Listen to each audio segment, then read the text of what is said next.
Welcome. This is clapping for you. Good for you for showing up, for pressing play, and for making your brain stronger and your wallet fatter and your life more happy with people skills. I'm Shelly. I'm your captain of connection and your trainer.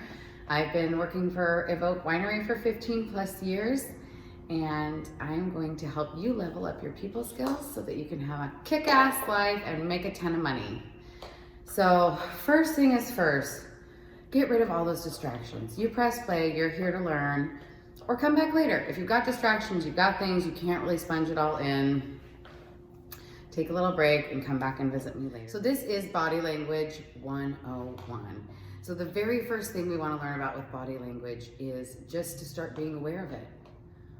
What kind of cues are we noticing about our guests in front of us, or our friends, or strangers we see out and about? What is our body language telling us? And then once we kind of have figured that out, we can really start figuring out what the people in front of us in the tasting room need and want, so they have a wonderful experience and join the club and buy a ton of wine. We're going to introduce you to Vanessa Van Edwards and Jack Schaefer, so behavioral scientists and ex-FBI agents, some people that I really love, that I talk a lot about, and they are both very into the science behind body language and how it can help us in our everyday lives. We're going to learn some scientific terms, and that people skills are life skills. So this is going to help you in your job, in your home life, hopefully everywhere you go. That's the really funny thing, is when we're kids, we're told to not take things from strangers, and then you get into high school and everyone has weird little cliquey groups, and then you get to be an adult and you're like, now I have to interact with strangers every day and sell them things, and how do we do that? And get along with my coworkers. And that's why working for this company is so fun, because we really care about our people, and therefore we really care about that everyone has kick-ass people skills.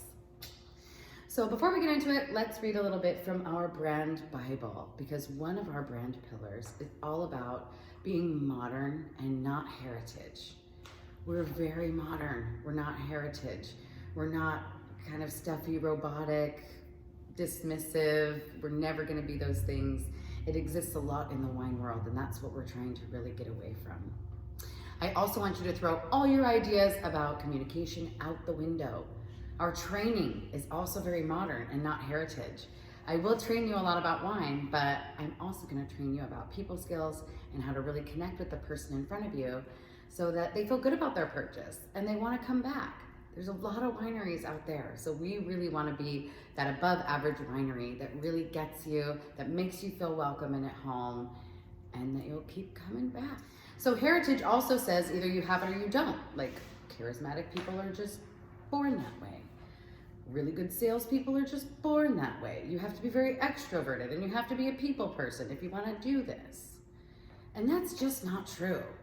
We have a lot of really awesome introverts and ambiverts and people from all of the spectrum that work for us. People from all kinds of backgrounds that work for us. What really matters is that you care about people and you have a personality.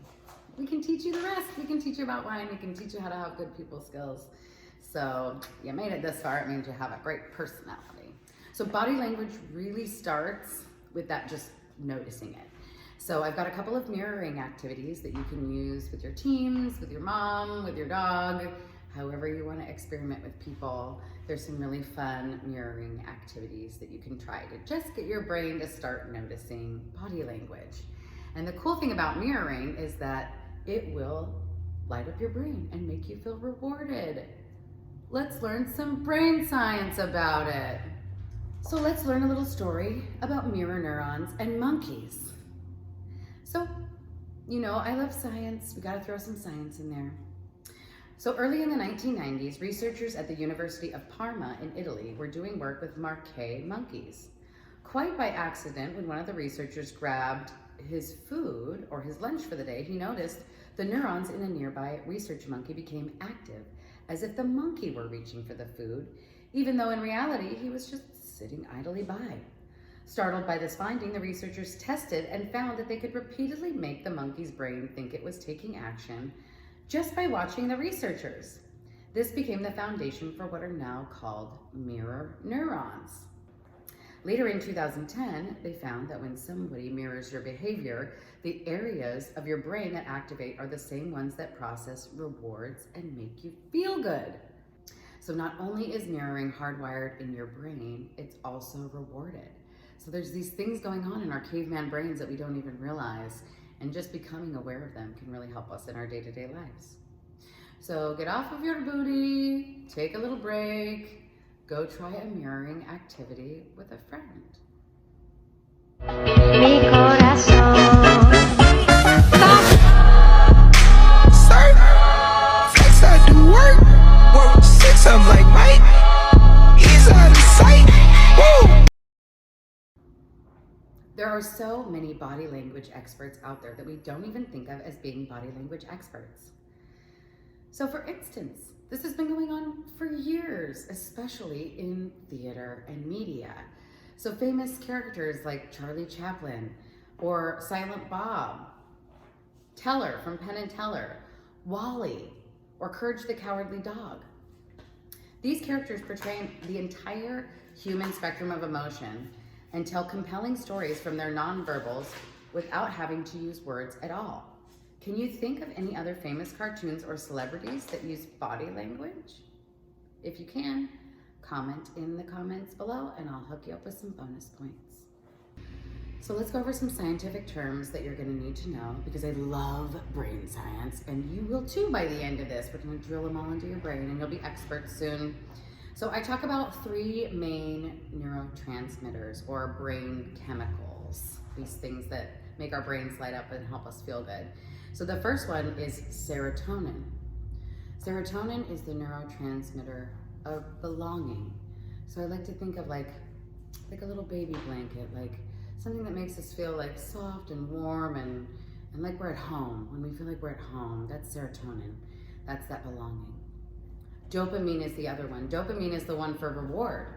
So that one that we just talked about when we're mirroring each other, we're giving each other dopamine because we're feeling rewarded from that. Someone's doing the same thing that we're doing. Dopamine. The way I remember it is like dope is a drug. Drugs light up your brain like reward. Same with sugar. Those things all give you dopamine. And oxytocin is the third one. So oxytocin is the neurotransmitter for connection. So when we feel connected to people, it's one of my favorite. I'm the captain of connection and I love it so much. When we feel connected to things, it makes everything so much better.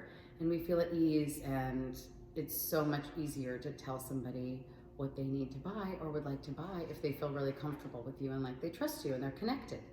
Then it's like telling a friend. And that's really what we want. We're not car salespeople. We are an above average winery that actually cares about connecting with people so we can offer them something we know they're gonna enjoy. And then it's easy. The other scientific terms are encoding and decoding. So when it comes to body language, when we are decoding, it's just what it sounds like, having to find the code to get into that locked safe that is a person. So we're decoding this person's body language. We're looking and seeing what cues are they giving us so we can tell if they're having a good experience or a bad experience. Do they love the wine? Do they hate the wine? Are we on the right track? Are we connecting?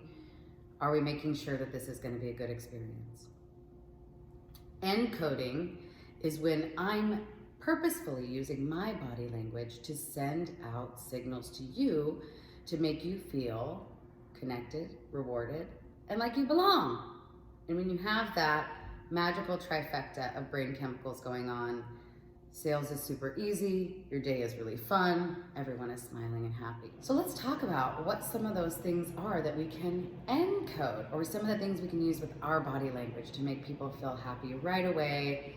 People judge us within 3 seconds. That first impression is so important. That's science, baby. 3 seconds. That's all you get. You gotta make it worth it. So we'll give you some tools. So I talked about Jack Schafer earlier. He is an ex-FBI agent.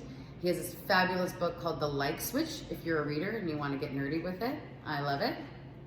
He's developed dynamic and breakthrough strategies for profiling terrorists, recruiting spies, and detecting deception. He's adapted these techniques for day-to-day, but no less critical battle of getting people to like you. So in Jack's book, he talks about the top 3 friend signals. So there are 3 top friend signals we can start using right away to get people to feel welcome and connected and make that good first impression. So everything's so much easier when you got that first impression nailed, when people really feel good when they walk in the door. And names, I talk about remembering people's names all the time. That lights up all kinds of brain chemicals when you actually get to know and use people's names. We'd love to hear it. Number 1 friend signal that we're gonna talk about is the eyebrow raise. Super easy. We've been having to wear masks for the last couple of years, and so I talk with my eyebrows a lot. Eyebrows say a lot. So that beautiful little just, oh, hi. I see you there at the front door, looking over at something. Do you need my help? Eyebrow raise. Really easy way to get people to trust you and feel connected to you right away. The eyebrow flash is a quick up and down movement of the eyebrows and lasts for about 1/6 of a second and is used as a primary nonverbal friend signal. The head tilt is the next one.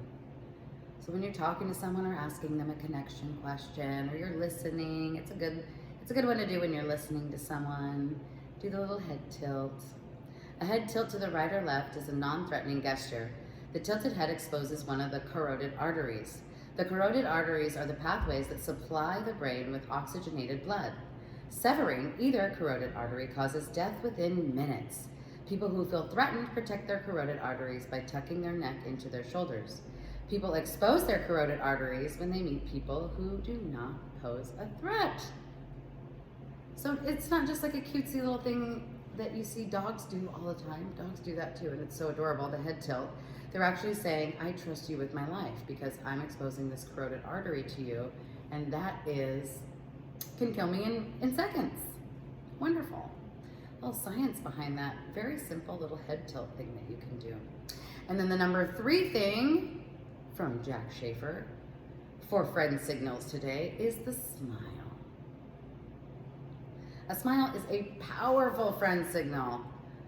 Smiling faces are judged to be more attractive, more likable, and less dominant. Can you tell the difference between a fake and a real smile? Because our brains can. Our brains can tell whether we think we can or not, if it's a real or fake smile.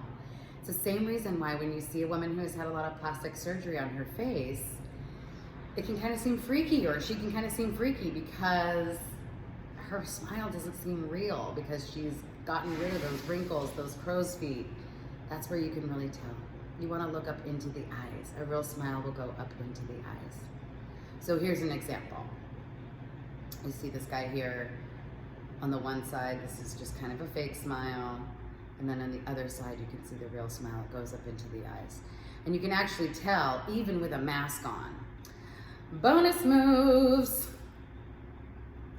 If you have a guest in front of you that's like, take our picture, take our picture. We should always be doing that. It means people are making wonderful memories. Always take pictures for people. Tell them a funny joke right before you snap the photo. You'll get real, genuine smiles every time. I have a lot of really good, sometimes I like to tell a dirty joke, depending on if I have a lot of good rapport with somebody. But telling somebody a joke or telling them something funny right before you take their picture will make that picture so much better, because then the smiles become real and not staged. Like, okay, we're waiting for a picture, or we're laughing at a joke. Then it's like up into our eyes. It's so much better. So a little secret people hack there. If you want to get people really smiling in pictures, tell them a funny joke right before you snap the picture. All right, so let's talk about my favorite behavioral scientist, Vanessa Van Edwards. You're gonna see a lot of really fun videos from her, and I'll be sharing those with you a lot. She has great tips for how to be more charismatic, stop being so awkward, and really nail it at all the things you want to do in life by using people skills. I love her. I took her people school class, so I'll teach you a ton of the things. She's a behavioral investigator with the science of people, and she's the author of Captivate, which is one of my favorite books. Another one, if you're a nerdy and you love books, hit me up. She's also a body language trainer specializing in science-based people skills. So she talks about how these people skills will give you a superpower that will allow you to, number one, secretly know what someone is thinking. Number two, get a raise without working any harder. Number three, have a date never forget you and want more. And number four, connect with your guests and members within 3 seconds, because that's when we are judged. And then of course we keep it going throughout that, but we got to start somewhere with the basics. So Vanessa talks about what we like to call fronting. So we've got our 3 friend signals down, our eyebrow raise, our genuine smile, and our head tilts. And now we're going to start thinking about the rest of the space that we're taking up with our body. So Vanessa Van Edwards talks about fronting. And I kind of like to think about it as like head, shoulders, knees, and toes. Like the little preschool song, head, shoulders, knees, and toes. Those are all the things we want to think about. So it all starts with the head. You've already got the eyebrow raise going on with the head, but really making sure that your head is aligned with the person in front of you and that there is space between your neck and shoulders. So when we don't have space between our neck and shoulders, we do this thing. And a lot of this science stuff that we talk about comes from like our caveman brain, our fight or flight, stuff that's going on in our brain, whether we like it or not, comes from a really deep kind of primal place. So when our neck and shoulders are scrunched, we seem like a loser, like we're very defeated. If you think about a sports player who just like missed the big goal or like didn't make the basket 3 seconds before the buzzer, you'll see them kind of hunch over. They'll either fall or they'll really create like zero space between their neck and shoulders because they're feeling very defeated like a loser. So making sure that you've got lots of space between your neck and shoulders will help. So head and shoulders. Our shoulders are also attached to our hands. Our hands are a big threat signal. If you see somebody with open hands in front of you, you're gonna trust them more than someone who has their hands hidden, their hands in their pocket, their hands folded across their chest. When you can't see someone's hands, your caveman brain is like, oh my gosh, do they have a weapon? Can I trust this person? Are they hiding something? That's where we normally go. So really thinking about having expressive hands and making sure that we can see your hands. I know sometimes it's weird, like, what do I do with my hands? I will tell you, or we'll put something in them so you don't fidget. We have lots of tips and tricks for that. So thinking about making sure people can see your hands. I also do this little thing. I'll show you a video too from Vanessa about what to do with your hands. I like to do I call it the Mr. Burns. I end up doing this a lot with my hands when I'm talking to people or when they're resting, but they can see them. It's one of those tips and tricks for keeping your hands open. So when you see me do the Mr. Burns, you'll know what that means. It's one of those ways that I keep my hands visible without fidgeting, being too expressive, or making anything really awkward. So head, shoulders, knees, and toes. So here's a really fun fact for you. Did you know that where your toes are pointing are gonna always be towards the person in the room that you like the most or you think is the most attractive? So if you find a group of people standing together in a circle and all of their toes are facing towards each other, they like each other a lot and they're not really into having outsiders come join this circle of friends. But if you see a group of friends and some of them have feet facing a different way, or their feet are facing, maybe they have like one turned out. I know you can't see my feet. They have like one turned out. Then they might be thinking about someone else in the room. Or they might be open to having somebody else come and join their circle. So really thinking about where your feet are pointing and watch where other people's feet are pointing, because it's always going to be towards the person they like the most or they think is the most attractive. Fun. Thanks, Vanessa. So how is this going to help you sell wine? We've learned about our 3 friend signals. We've got the eyebrow raise, the genuine smile that goes up into the eyes, the head tilts. We're thinking about where our head, shoulders, knees, and toes are aligned, that we are fronting with the people who are talking to us or who we are trying to sell things to so that they feel connected right away. So study after study shows that you have to use nonverbal communication to be an effective salesperson. Study after study. In one study, salespeople who used the power of body language increased their sales numbers by 56% after only 1 training. This is 1 training. If you apply some of these things and you actually challenge yourself to go out and start reading people and figuring out how you can also do some encoding and use your body language. 56%, that's money potential. Why would you not give it a try? It's not gonna hurt anything. You can literally give yourself a raise. Here we go. Body language is also used throughout the guest timeline, but of course, like I talked about, in that greeting, that first 3 seconds, that very beginning part is the most important. Remember, people judge you within 3 seconds.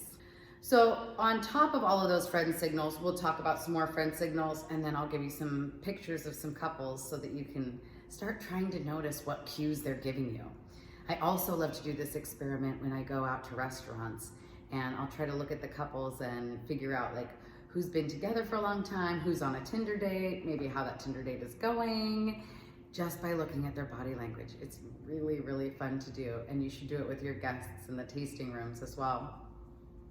So friend signals, we talked about the head tilt, the smile, the eyebrow raise, torso alignment, expressive hands. There's another one called food forking. It's kind of fun, right?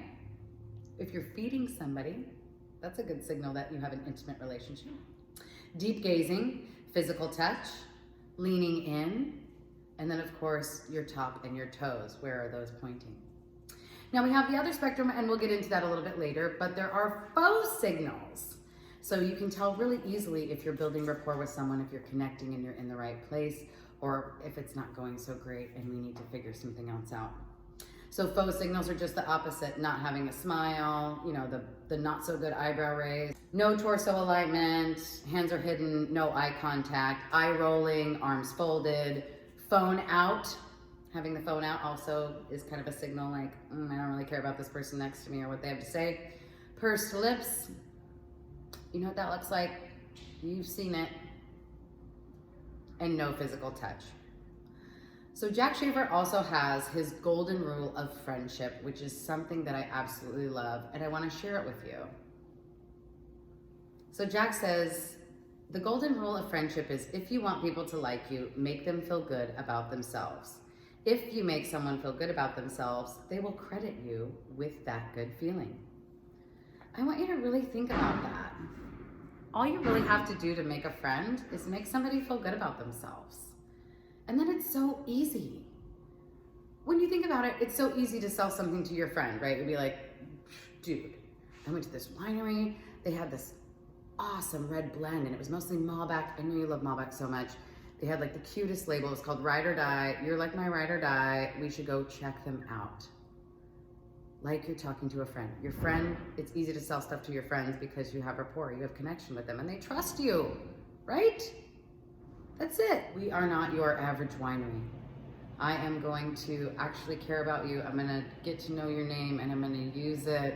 I'm gonna use my body language to show you that you can trust me, that I'm your friend, and that by the time I tell you you should join Club Evoke, that you should buy this wine and this t-shirt, you're gonna be like, yeah, that seems like a great decision for me, and you're gonna feel good about it.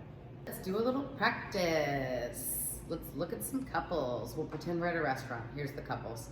So let's throw up this first one here. Oh, what a beautiful couple. So you can tell right away. Here's a great example of that food forking thing that I talked about. We're feeding somebody. We've got physical touch. We've got deep gazing. Notice how on the table there's nothing blocking the two of them so that they can touch each other. That's another good signal.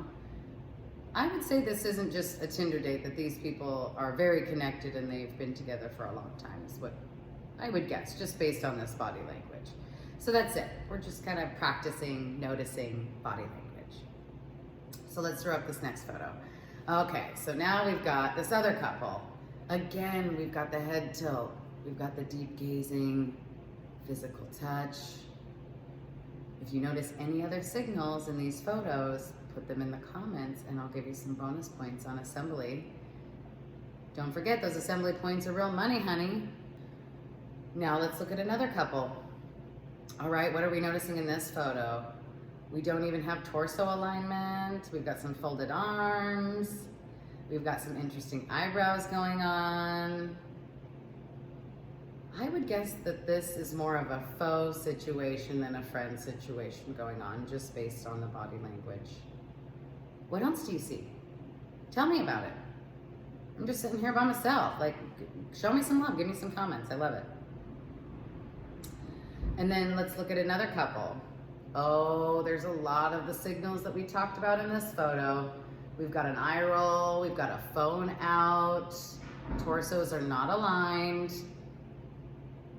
What else do you notice about this photo? Definitely would pick a faux situation on that one. So interesting to people watch. I love people watching. So I know that you are all brave enough to go out there and try some of these new things. Raise your eyebrows at someone. Sit across the room from them and see if you can figure out what they're talking about. Take a look at what their face looks like each time they taste a wine. Can you tell whether they like it or not without asking? Probably.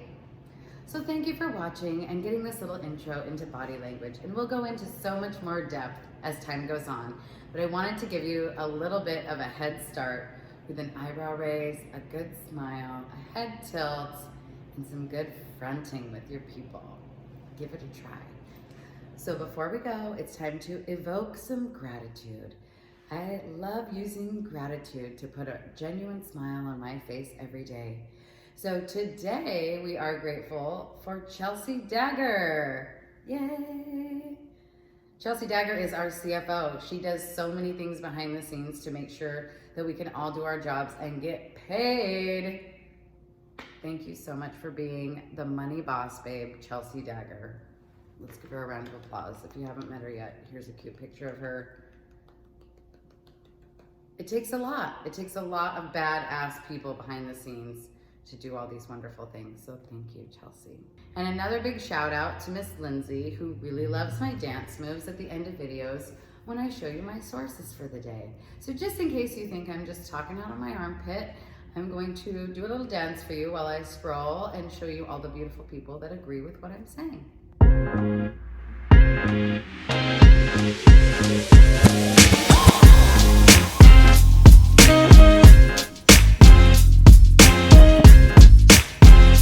Until next time, go out there and help some people make some memories and pour them some really good wine.